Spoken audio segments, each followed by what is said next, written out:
Right, this is Dan Meehan for Fight News Australia, and today we have the Headsplitter, Issac Hardman. Whoop, he's just dropped his phone, but he takes on Beau Hartas at D&L Events on July 2nd. Isaac, how are you?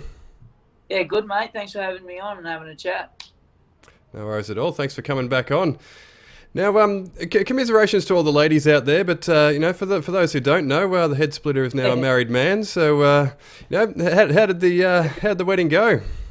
Man, it was honestly the best day of my life. I wasn't too fussed about getting married or where or when or how. As long as I was with Javille, it would have been fine in my books. But that day couldn't have went any more perfect. And I was always the one to blow up with my clients at work. Like, I'm paying this much for flowers and fucking $500 for a cake, and I would double, triple, quadruple the price of everything just to have that day again. It was unreal.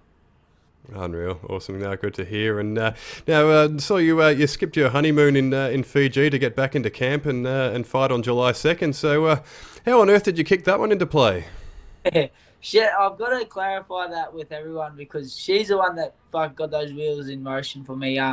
We got told about the Jai Pataya fight with Bree just got pushed back because he got an injury in training and it was going to fall sometimes in end of June, July. And I knew I was getting married 4th of May, and I spoke to Jiv and she's like, oh, well, why don't we just go to Fiji after? Fiji will always be there. Let's get back in the winner's circle. And I looked, this was before my wedding, and I just said, fuck, that's why I'm marrying you. Like, she's a dream team. She understands what I want to do, and she's all in. So, and that goes for everyone around, like Blair and his wife, my coach, like, they pushed back there. Yeah, that falls on like school holidays. They're not going on a school holiday with their two boys because of this fight's happening. And everyone in my circle is one dream, one team sort of a thing, and everyone understands that and is putting all those eggs in that one basket for me. So, which I really appreciate. But Jiv was the one that got that one over the line. I've got to clarify that with everyone because I come off as the asshole, like skipping the honeymoon to have a fucking fight. But she's the one that said it and suggested it. There we go. There we go. It's on the record now. So yeah, glad we cleared that one up. But Yeah. last time we caught up, you were getting ready to fight Adam Stowe, and you gave a prediction at the time, which got a bit of traction in the end, that you would get Stowe out of there in 5 rounds, or you'd shout the whole venue a beer. I think it was something along those lines. So you ended up getting it done at the end of the 4th. But I had to ask you, did things like that sort of play on your mind as the fight went on at all? Yeah, fuck. Like, thinking now that I've done it and I did said I was going to walk straight up to Michael Zerafa and punch his head in, and that didn't happen. I got chinned. And but looking back at those last 2 fights, me and my coach have really had to sit down and talk about that. And he no longer will I drop myself in it like that. And, I do it to engage with the fans and be a bit of a larrikin because that's who I am. But it definitely, looking back on that fight, rewatching that fight back, like Adam Stowe's a massive banana peel for me at the time. Like, me 11-0 going into that fight. If I was to come undone against Adam, that would have been fucking really bad. But saying that I was going to get him out in 5 rounds, definitely, watching it back now, definitely sort of, you can see from the first thing Blair said to me, don't pull my right hand back before I throw it. And that's the first thing I did, in the first punch I threw. So definitely played a part, which I've learnt my lesson now, and it's just sad that I had to learn it the hard way by getting punched in the head and, stopped. But I've learnt my lesson. I'm going to be so much better for it. I'm just going to get back to being who I am in the boxing ring, and that's, boxing these guys' ears off. Absolutely, and as you referenced there, the previous fight was the big grudge match with Michael Zerafa. Now, obviously, it didn't go your way, but we do have to sort of talk about it, I guess. Now that some time has passed, how do you reflect on the fight? The fight itself, like, it's not as a sore point as I thought it was going to be. Or before losing, I'd gone undefeated for 7 years since, I lost an amateur fight in MMA back in 2014 and went on a streak from 2015 all the way through to April 20 just gone. And it was 7 years. And the time I lost an amateur fight, who gives a shit? But I ran away to Thailand and I was scared to face everyone. And that's how I didn't know how I was going to react. For the people that are around me now in the last 7 years, my partner Javille my coach Blair, like they only the people I work with, the people I train, they only know me as a winner. So I was terrified to see how they would react to me losing. But man, fucking nothing changed my life. I woke up the next day happy, healthy, 2 arms, 2 legs with a heartbeat. I'm ready to rock and roll. I can still do what I love to do. You know, I had a conversation with a bloke on the Gold Coast and said, man, you're standing here in front of me. There's kids down the road getting diagnosed with cancer that are going to die in 6 months. You can still do what you want to do and live a good, happy life. So losing really is fucking nothing. You know, if the worst, like I said in my video, if the worst thing I got to deal with is losing a boxing match, I'm living a good life, man. So, you know, boxing, all the glory is great from time to time in front of screaming fans and getting recognition for punching someone out, but losing is not as bad as everyone thinks it is, man. And that's what we got to understand as like a sport here in Australia. It's such a little sport. Losing's not the end of the day. And, you know, keep like today, George Cambo's just lost, you know. Big deal. He's going to get back on the horse and get back to it. But everyone jumps off his side and, you know, say, he's done now. He should retire or this or that. Some of the comments I've been reading are terrible. Even some of the backlash I got, you know, you're fucking shit. Go back to this and that. And shut up. Sit in your seat and keep watching. Enjoy the show. Yeah, absolutely. I saw, you sort of mentioned that on social media earlier today. So, did you get a bit of backlash from the keyboard warriors and all that sort of all that sort of stuff? Yeah, for sure. But, man, I take it in my stride because I am who I am. And I give my fair share of a serve out to whoever wants to serve it up to me. I'll serve it back. So, of course, I'm going to get, backlash in the comment sections or in my DMs when I lose a fight like that. It was such a grudge match and such a build-up. And I said the things I said, called him a flea bag, and I'll never shy away from that. But, yeah, I copped it. But it's, one thing I've learned is just to take the power away from these people. You know, they said, what happened to you smashing Michael Zerafa? And I turn around and say, well, he smashed me. That's what happened. And it takes all the power out of them. So, Facebook, Instagram, it's a crazy old place. You get away with a lot of things on there. And one thing that makes me sleep easy is not these people won't say those things to my face because they know I'll smash their face in. And that's the end of the story.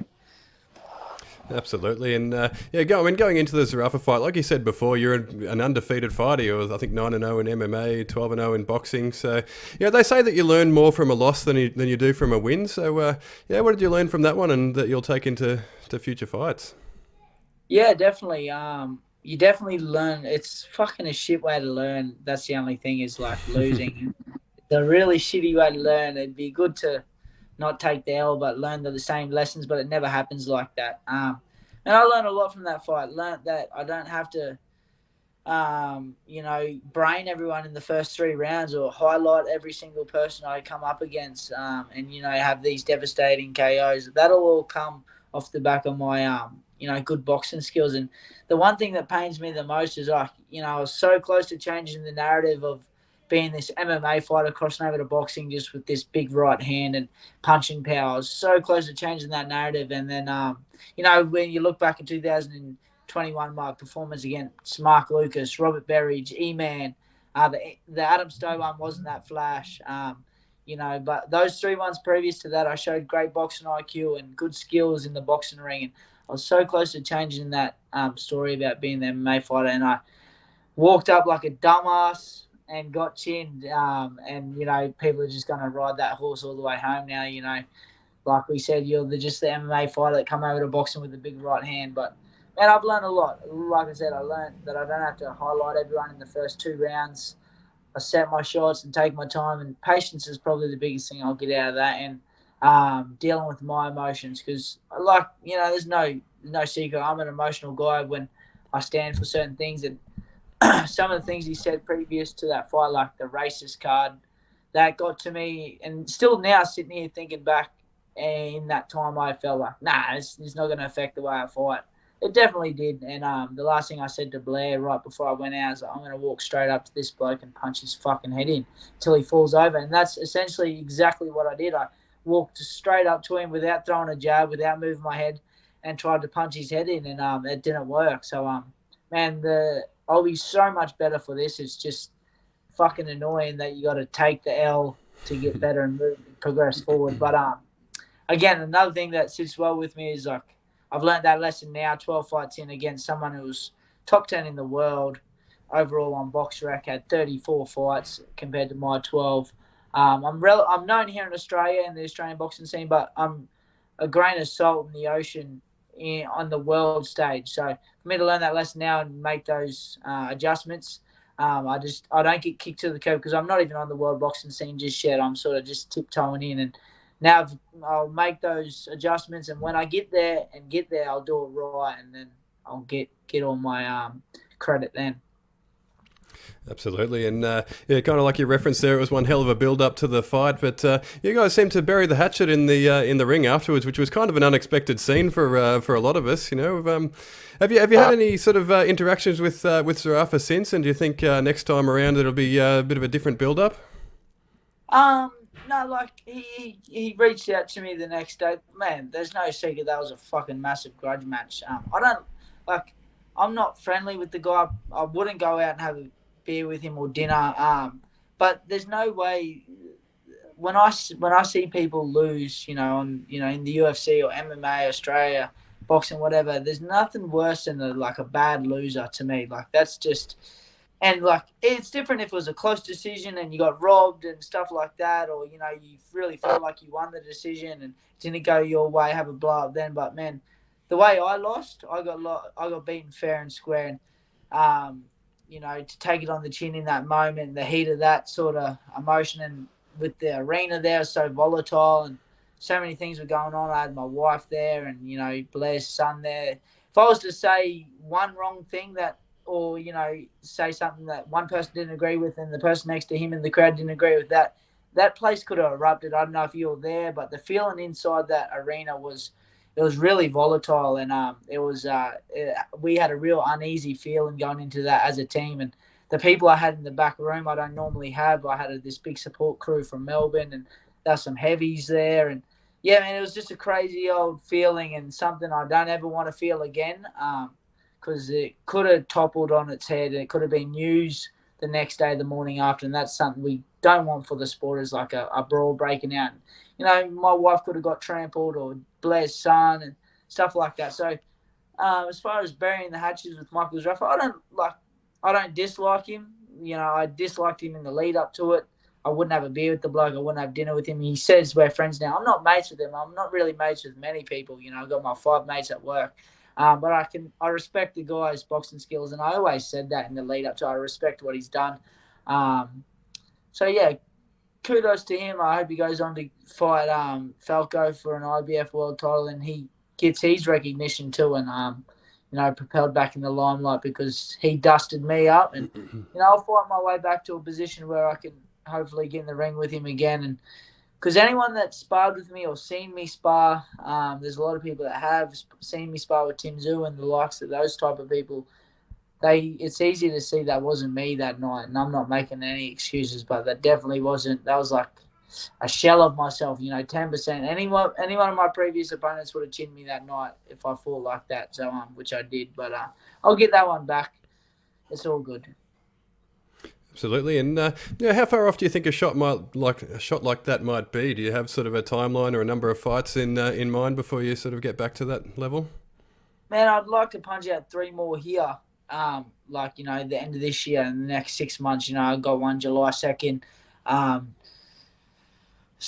mid-September, end of November. That would be awesome. It's just the thing running out of opponents, because I cleaned out my division here in Australia. The one person was Michael Zerafa, and I got done by him. So, the people like the next guy, Beau Hartas, he's 7-1. I was meant to fight him a year ago in Canberra, but he got injured. So now that I'm coming off a loss, it sort of warrants itself to go back and revisit it. But like for me to fight 4-0 guys, or 5-0 guys, or 5-4 guys in Australia doesn't really make sense for my career. It's and then I'll get labelled the can crusher, just fighting domestic bums and all that sort of bullshit that these Australian boxing fans say.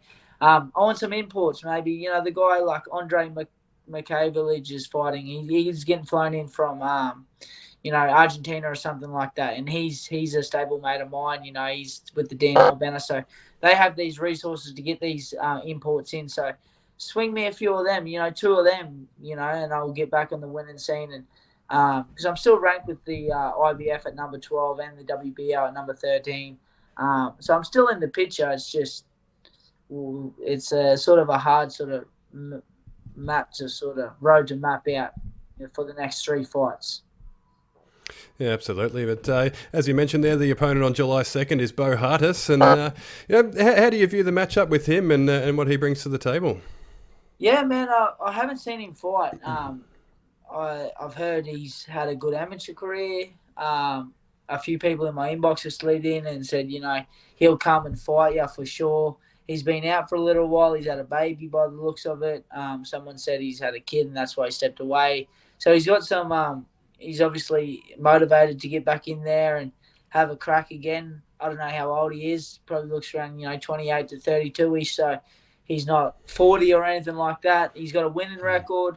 So, like, man, before I respect all my opponents and what they've done before, and their credit to them getting in there and having a crack. But I feel like I'll be too much for Beau, and I'm not going to do the prediction thing anymore because I fucking dropped myself in it. But I feel like I'll just go out there and try and right the wrong and show the public that I can fucking box, which is really what I wanted to do last time. But I shot myself in the foot there. Yeah. Are you the type to watch tape or sort of research your opponents there? You sort of seemed like a little bit unsure on Hardas there. Yeah, fuck, for sure, man. If that was tape, I'd be watching the shit out of it. Anyone that says they make their coach watch it or they don't watch, I reckon is full of shit in this game. You want to be as prepared as possible in a fucking fight with another man. So if there's tape out there, I'll watch that shit. But Beau just doesn't have any. Like, there's nothing on YouTube or Facebook, Instagram. He doesn't even have Instagram, which is cool, I reckon. It's a necessary evil for me, but I'd like to not have it, so you don't have to deal with all that shit. But he doesn't seem to have it, so there's not much to see him. There's a few articles in the Canberra paper when you Google his name and stuff like that, so it's hard to find tape on him. So he's a bit of a, I'll just have to figure it out when I'm in there, which is exciting to me, and that presents its own challenges. But for sure, man, if there was tape, I'd be watching the shit out of it. Yeah. Absolutely. So then, how do you prepare for someone like that if you've never seen them fight and you sort of don't really have a read on what they bring to the table? What do you sort of do in training?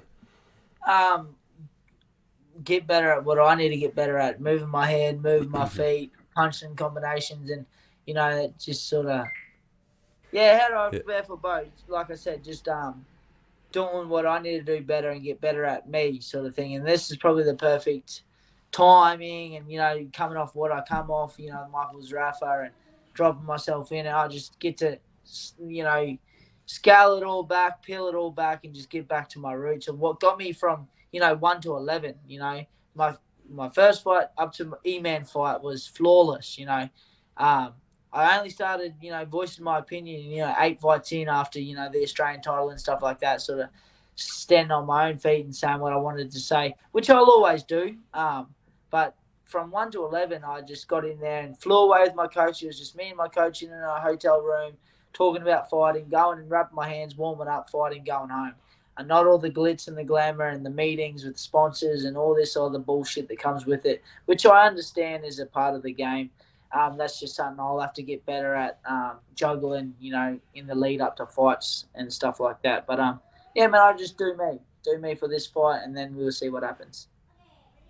Awesome. Well, you say you're retired from giving predictions, but so we won't call it that. But when you visualize the fight, right, it sounds like you're planning to sort of maybe spend a bit more time here rather than sort of trying to bang the opponent out, as you say, in the next few rounds. So how do you visualize the fight? How do you see it going down?